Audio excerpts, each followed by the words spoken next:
नमस्कार दोस्तों।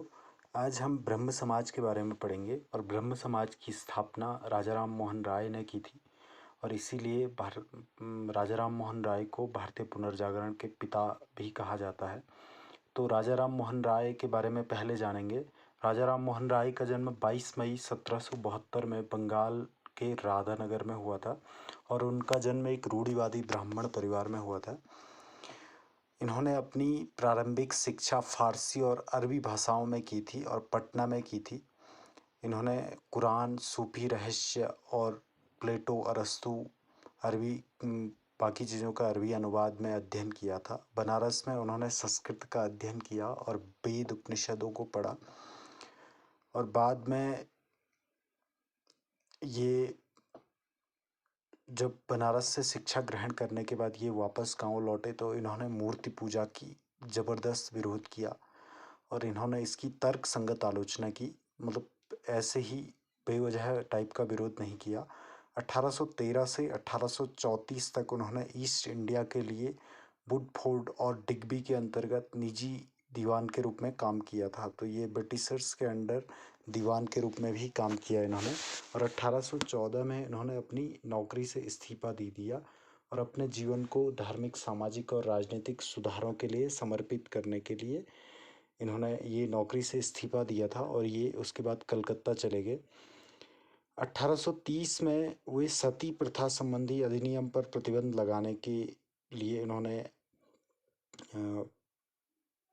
कोशिश की और इसमें ये सफल भी रहे। इन्होंने ब्रिटिश हुक्मरानों को मनाया कि ये सती प्रथा पे पाबंदी होनी चाहिए और उसके बाद भारत में सती प्रथा गैर कानूनी हो गया।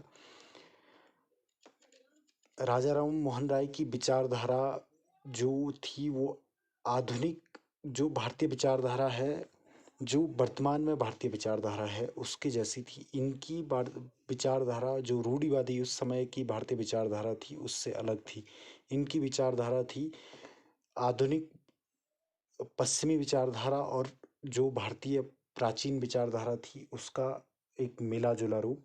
तो इन्होंने भारतीय जो समाज में कुरीतियाँ थी उनको दूर करने का बहुत बड़े स्तर पे प्रयास किया। इन्होंने धर्म का विरोध कभी नहीं किया, लेकिन इन्होंने जो धर्म में व्याप्त बुराइयां थी उनका भरपूर विरोध किया और तर्क संगत तरीके से विरोध किया। और जो राजा राम मोहन राय थे वो एकेश्वरवाद के प्रति इनका झुकाव था। ये मानते थे कि एक ही ईश्वर होना चाहिए और ईश्वर एक ही होता है। जिस तरह से ईसाइयों में या फिर मुसलमानों में एक ही ईश्वर माना जाता है, या हिंदू धर्म में भी एकेश्वरवाद के काफ़ी सारे उदाहरण हैं। जो काफ़ी सारे संत थे जिन्होंने एकेश्वरवाद को माना है। राजा राम मोहन राय ने महिलाओं की शिक्षा के लिए बहुत बड़ा काम किया। महिलाओं की शिक्षा, महिलाओं का जो बाल विवाह था, बाल विवाह पुरुषों का भी था लेकिन महिलाओं को ज़्यादा कम उम्र में बाल विवाह किया जाता था। सती प्रथा, विधवा पुनर्विवाह, इन सारी चीज़ों के लिए इन्होंने काफ़ी प्रयत्न किए। धार्मिक सुधारों के लिए राजा राम मोहन राय ने देवताओं को एक उपहार वर्ष 1803 में इन्होंने एक पत्रिका के रूप में लाए और जो धार्मिक विश्वासों और भ्रष्ट प्रथाओं को उजागर किया उन्होंने इसमें। 1814 में इन्होंने आत्मीय सभा की स्थापना की और जिसमें इन्होंने लोगों को मूर्ति पूजा, जातिगत जो कठोरता थी, निरर्थक अनुष्ठान थे और सामाजिक बुराइयां थी उनको उनके बारे में बताया और उनको दूर करने की कोशिश करी। ऐसा नहीं था कि राजा राम मोहन राय ने सिर्फ हिंदू धर्म में व्याप्त जो बुराइयां थी उनका ही विरोध किया। इन्होंने ईसा मसीह को ईश्वर मानने का भी पुरजोर विरोध किया। इन्होंने जो ईसाई धर्म में कर्मकांड थे उनका भी विरोध किया था।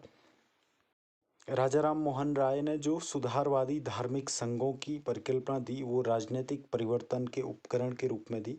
उन्होंने 1815 में आत्मीय सभा, 1821 में यूनिटेरियन एसोसिएशन और 1828 में ब्रह्म समाज की स्थापना की। और इन सभी का जो मूल आधार था वो यही था कि भारतीय समाज में जो व्याप्त बुराइयां थी उनको दूर करना। और इन्होंने जाति व्यवस्था, छुआछूत, अंधविश्वास, नशीली दवाइयों इन सभी के प्रति बहुत एक संगठित तरीके से अभियान चलाया, एक तर्कसंगत तरीके से इनके विरुद्ध अपना विचार रखा और ये इसमें काफ़ी सफल भी रहे। इन्होंने भारत में सती प्रथा को खत्म करने का एक महत्वपूर्ण कार्य किया। विधवाओं के पुनर्विवाह और नारियों के प्रति हो रहे उत्पीड़नों को खत्म करने की कोशिश करी। इन्होंने महिलाओं की शिक्षा पे भी काफ़ी जोर दिया था।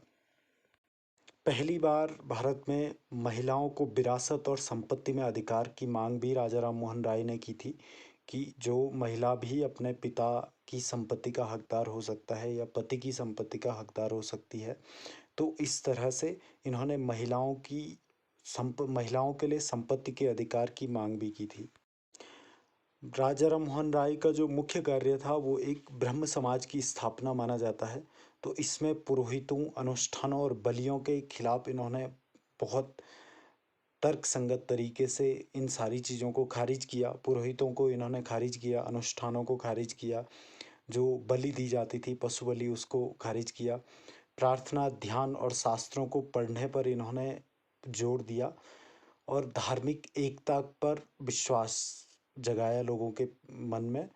आधुनिक भारत में पहला बौद्धिक सुधार आंदोलन भी था ये जो ब्रह्म समाज था और भारत में तर्कवाद और प्रबोधन का उदय होता है जिससे अप्रत्यक्ष रूप से राष्ट्रवादी आंदोलन में काफ़ी योगदान मिलता है इससे। तो जो राजा राम मोहन राय का ब्रह्म समाज का आंदोलन था, जो ब्रह्म समाज की इन्होंने स्थापना करी, ये एक धार्मिक आंदोलन के तौर पे या एक समाज सुधारिक आंदोलन के तौर पे देखा जाता है। लेकिन इस आंदोलन की बदौलत भारतीय समाज में एक राष्ट्रवादी भावना का उदय होता है। बाद में जो ये ब्रह्म समाज था ये दो भागों में विभाजित हो जाता है और जो ब्रह्म समाज का नेतृत्व था, एक नेतृत्व गया केशव चंद्र सेन के पास और दूसरा आदि ब्रह्म समाज का नेतृत्व देवेंद्रनाथ टैगोर ने किया।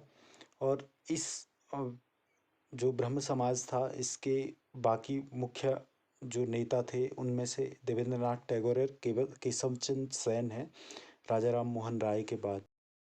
तो दोस्तों चैनल को सब्सक्राइब कर ज़रूर करें। Thank you.